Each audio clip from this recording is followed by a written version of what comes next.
Assalamualaikum warahmatullahi wabarakatuh. Waalaikumsalam warahmatullahi wabarakatuh. Gimana, sehat Kang Uki? Alhamdulillah. Damang. Alhamdulillah damang sehat. Alhamdulillah. Masya Allah. Ana seneng dapat teman baru, sahabat baru yang sama-sama kita terus berjuang di jalan Allah Subhanahu wa taala. Dan pasti kesamaan perjuangan kita itu adalah ada di titik kita ingin dapat surga Allah dan ingin selamat dari neraka Allah. Ya. Semoga Allah mudahkan untuk kita semua. Amin. Allahumma amin. Amin. Ada beberapa pertanyaan Kang Uki yang insya Allah kalau dijawab oleh Kang Uki ini akan sangat bermanfaat untuk teman-teman. Yang pertama, yang kita tahu kan Kang Uki ini Masya Allah ya sudah 20 tahun lebih ada di dunia musik. Bahkan sampai pada titik ujiannya sudah dimudahkan urusan dunia gitu. Tapi kok tiba-tiba ditinggalkan itu semua dan sekarang fokus mengenal agama, beribadah kepada Allah. Bahkan subhanallah drastis lah ya, perubahan itu ada dan terlihat tidak hanya dari sisi aktivitas tetapi juga dari penampilan dan macam-macamnya. Pertanyaannya, kok bisa 20 tahun lebih dunia yang Kang Uki geluti ditinggalkan dengan mudahnya? Kok bisa, Kang? Oke, cerita awalnya dulu ya, kenapa awalnya bisa kayak gini tuh. Jadi dulu karena Allah pulang manggung pernah inget sekali tidur, karena kan kalau main band itu rame huru hara, ketika masuk hotel tuh sepi. Rata-rata takut kalau udah sepi sendirian. Itu benar-benar kerasa sepi. Terus waktu itu pernah tidur cuma bertanya dalam hati aja, ya Allah, emang hidup tuh kayak gini-gini aja gitu.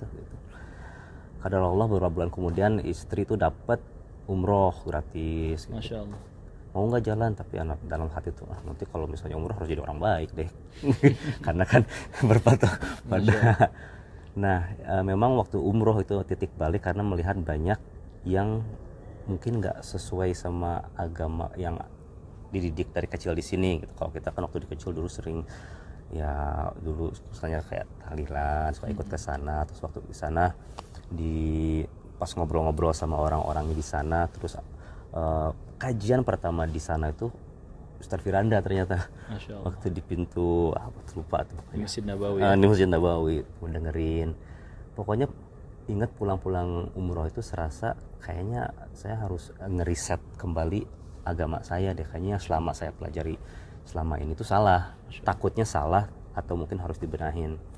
Mulai itu dikit-dikit dengar ceramah dari mulai orang-orang yang berdebat lah, yang dikit-dikit sampai intinya sih minta petunjuk. Ya Allah, sebelum memahami ini semua ya masalah salafi, tentang pemahaman segala macam, cuma sering baca sejarah Abdullah bin Abbas, Abdullah bin Umar, terus tentang sejarah, terus meminta kepada Allah, berdoa, ya Allah, aku pengen mengerti Al-Quran seperti mereka mengerti Al-Quran. Mulailah mempelajari Al-Quran dikit-dikit hidupnya, bahkan sampai waktu terakhir aku ke Jember, istilah salaf saya nggak tahu sama sekali. Jadi pulang, pikirannya mungkin gimana harus merubah. Iya, karena dulu itu salah lima sahabat yang Anas seneng baca itu adalah Abdullah bin Umar, Abdullah bin Abbas, Abdullah bin Amr bin As, Abdullah bin Zubair, sama paling favorit itu Abdullah bin Mas'ud. Itu sering baca, kayaknya orang-orang ini punya apa ya, mereka lebih berbobot dalam pemahaman gitu ibaratnya. Jadi kalau ada orang-orang yang setelahnya, Anas selalu berpatok misalnya sama yang ini. Itu belum mengerti tentang istilah salafi segala macam. Nah, pulang dari Jember tuh orang-orang pada komen, ya selamat datang, mudah-mudahan pemahaman di atas salafi segala macam. Anu belum, ini salafi itu apa, istilah ini belum tahu. Terus Anu lihat, oh ini ya, ini kan Islam yang selama ini pelajarin, ya Anu pelajari Islam, bukan mempelajari apa-apa, ya emang ini Islam kan gitu. Gitu. Nah, dan dari situ ada satu hadis yang selalu menghantui saya selama 5 tahun. Yang halal sudah jelas, yang haram sudah jelas, dan di antara yang tidak jelas apa? Syubhat. Ya, dan hanya beberapa orang yang mengetahuinya. Tapi kalau engkau meninggalkannya, kalau nggak salah pokoknya lafalnya, kalau meninggalkannya engkau menyelamatkan hidup, dan agamamu, sampai ujung hadisnya tuh tentang hati, kalau bersih hatinya bersih seluruhnya. Nah itu tuh selalu terulang-ulang, jadi ketika ketemu suatu hal yang ragu, ingatnya tuh ke hadis itu terus. Jadi pas lihat perdebatan tentang musik, bukan hukum tentang alatnya, bukan dalam hatinya ragu, jadi kembali hadis itu tuh udah cukup jadi kuat untuk ini kembali lagi ke saya harus selamatin hidup saya harus selamatin agama saya, karena kalau saya mati terus mereka memperdebatkan agama terus saya di dalam itu kayaknya takut. Masya Allah. Betul. Dan itu semua hadisnya sahih kan, ya, dari Rasulullah SAW. Innal halala bayyin wal harama bayyin. Halal itu jelas, haram itu jelas. Dan antara halal dan haram ada yang syubhat. Syubhat itu yang meragukan, yang masih samar. Dan faman ittaqa syubhat faqad istabra'a li dinihi wa 'irdihi. Kata Nabi, siapa yang meninggalkan yang syubhat, ya, maka dia telah melindungi agamanya dan kehormatan dirinya. Subhanallah. Sampai Nabi mengatakan, da'ma yaribuk ila ma la yaribuk. Tinggalkan yang membuatmu ragu, berpindah kepada yang tidak meragukanmu. Subhanallah. Jadi mantap ya, meninggalkan yang meragukan itu. Itu udah cukup, hadis itu tuh udah cukup meninggalkan. Karena hati kalau ragu harus jujur gitu, harus jujur. Karena ragu, jadi dan pernah berdoa kepada Allah tuh, pada saat itu tuh, ya Allah, kalau Engkau menginginkan aku di sini, tolong permudah pekerjaan. Karena waktu itu kita lagi bikin album, 3 tahun nggak keluar. Masya Allah. Tapi kalau Engkau ingin aku keluar dari sini, tolong persulit supaya menjadi sebuah tanda buat saya. Nanti 3 tahun nggak keluar, emang susah. Giliran anak kemarin keluar, albumnya keluar. Jadi buat anak itu udah cukup. Masya Allah. Nah, itu pengalaman anak sendiri dengan Allah yang berharga tuh. Subhanallah. Dan ketika Kang Uki meninggalkan dunia yang 20 tahun lebih digeluti, artinya kan di situ pasti bisikan setan juga ada. Kamu mau ninggalin yang sudah enak, kamu mau ninggalin istilahnya mesin uang dan segala macam. Itu gimana ngadepinnya, Kang? Iya, jadi berbarengan dengan album keluar itu bisikan paling kuat tuh gini. Biasanya kalau orang udah keluar album itu harta melimpah pasti. Tapi Anda nggak bisa ngebohongin Allah dengan ya udah Anda keluarnya setelah album ini aja deh, album ini terakhir deh. Dulu niatnya udah gitu, tapi kan kayaknya dipikir-pikir kok niatnya jelek ya. Anda mau keluar tapi ya udah deh setelah album ini beres, Anda ngambil uang dulu misalnya, baru Anda keluar. Tapi dalam hati kok kayak menipu diri sendiri dan menipu Allah. Seperti apa kemarin tuh, karena baca ayat yang yuqadibunallaha waladina amanu, mereka hendak menipu Allah.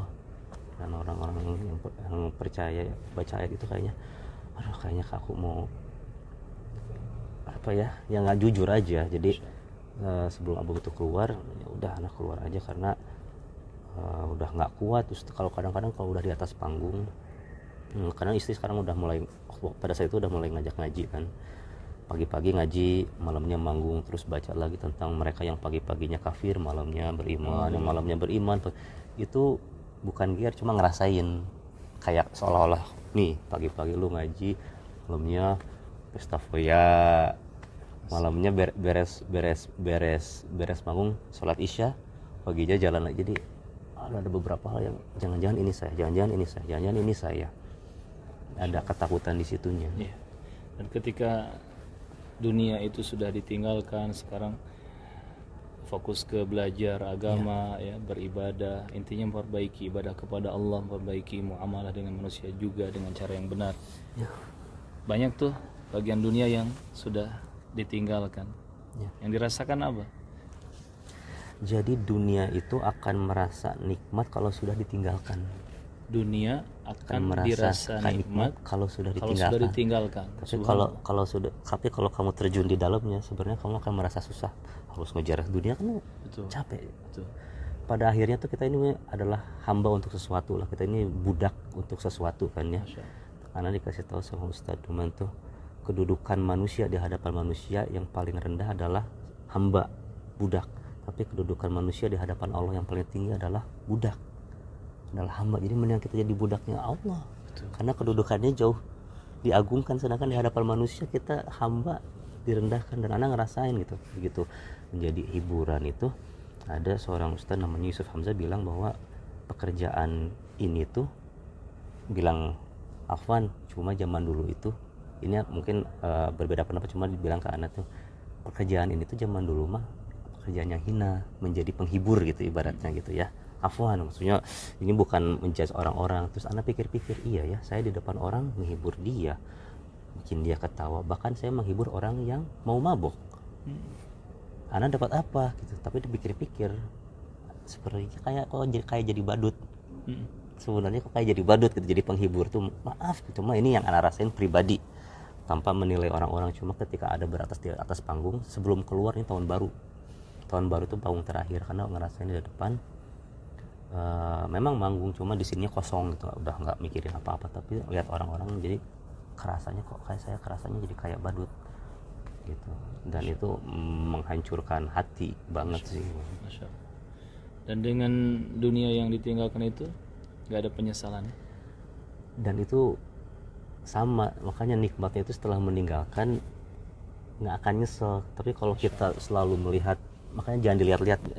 Anda lihat kebanyakan orang misalnya memang kalau seperti kayak pasangan gitu, ketika ulah ditinggalin tetap dilihat ke belakang, tetap. Ana 1-2 bulan pertama waktu keluar dari band memang digodanya gitu, dilihat ke belakang, oh lihat tuh teman-teman kamu tuh sekarang ini, sekarang banyak uang gitu, galau. Tapi begitu ditinggalin dan jangan dilihat, udah kita lihatnya ke depan jangan ke belakang. Itu Masya Allah, Allah memenuhi janjinya. Jadi terus ya lihat ke depan, ya mantapkan niat dan yakin dengan janji-janji Allah. Ya. Dan jelas kata Rasulullah kepada sahabat Abu Qatadah, jika engkau meninggalkan sesuatu karena Allah, pasti Allah ganti dengan yang jauh lebih baik. Dan tidak ada yang lebih baik daripada ketenangan hidup. Ya, tidak ada yang lebih baik daripada kebahagiaan hidup. Betul. Tidak ada yang lebih baik daripada kedamaian hidup, kedamaian hati dan jiwa.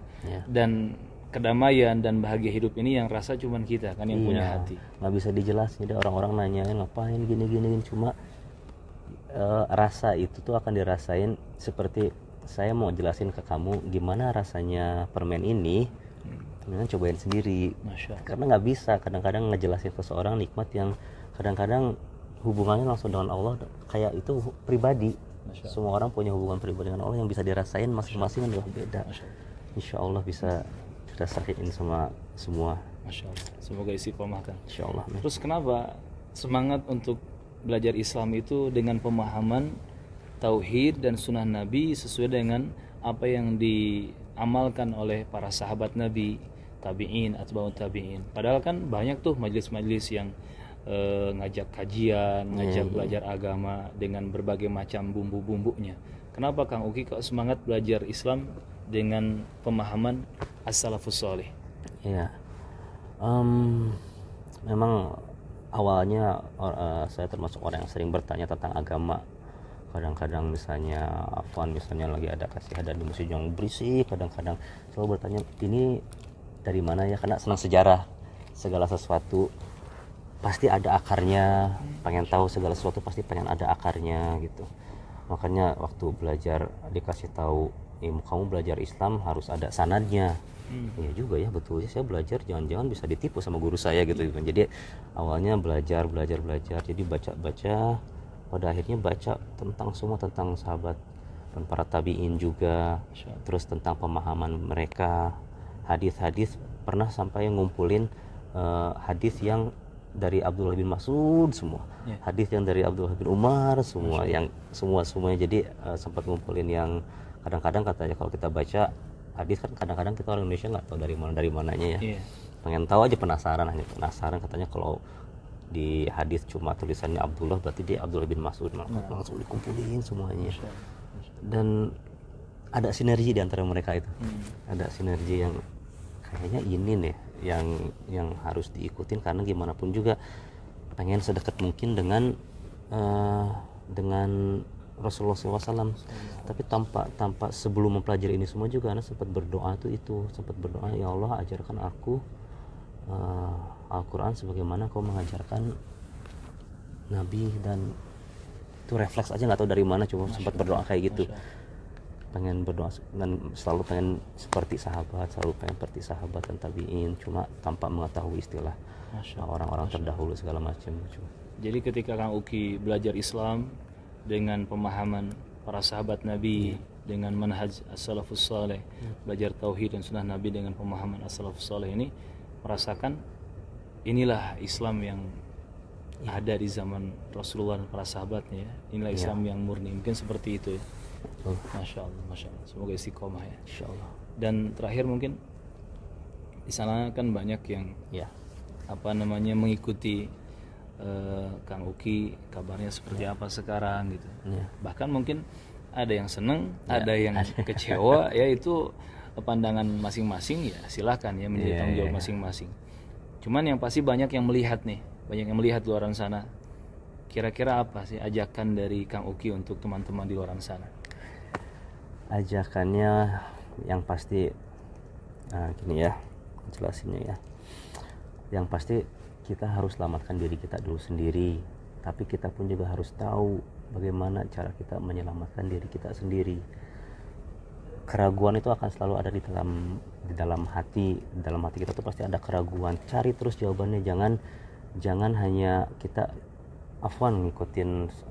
ngikutin satu udah aja ngikutin. Harus terus bertanya sampai benar-benar yakin, seyakin-yakinnya, karena gimana pun kalau kita udah yakin, minimal kita bisa dipertanggungjawabkan di hadapan Allah, daripada kita ragu terus berhadapan dengan Allah dengan keraguan itu, kayaknya agak-agak berat gitu. Jadi terus belajar, terus saya ajak juga supaya kalian sama belajar agama lebih dalam lagi, sehingga akan banyak menimbulkan pertanyaan yang akhirnya menjawab dan akan semakin yakin bahwa ini adalah ajaran agama Islamnya. Karena di zaman sekarang media sosial itu, buat saya sendiri aja, buat teman-teman saya aja, buyar Islam itu dengan segala macam capnya, dengan segala macam banyak deh.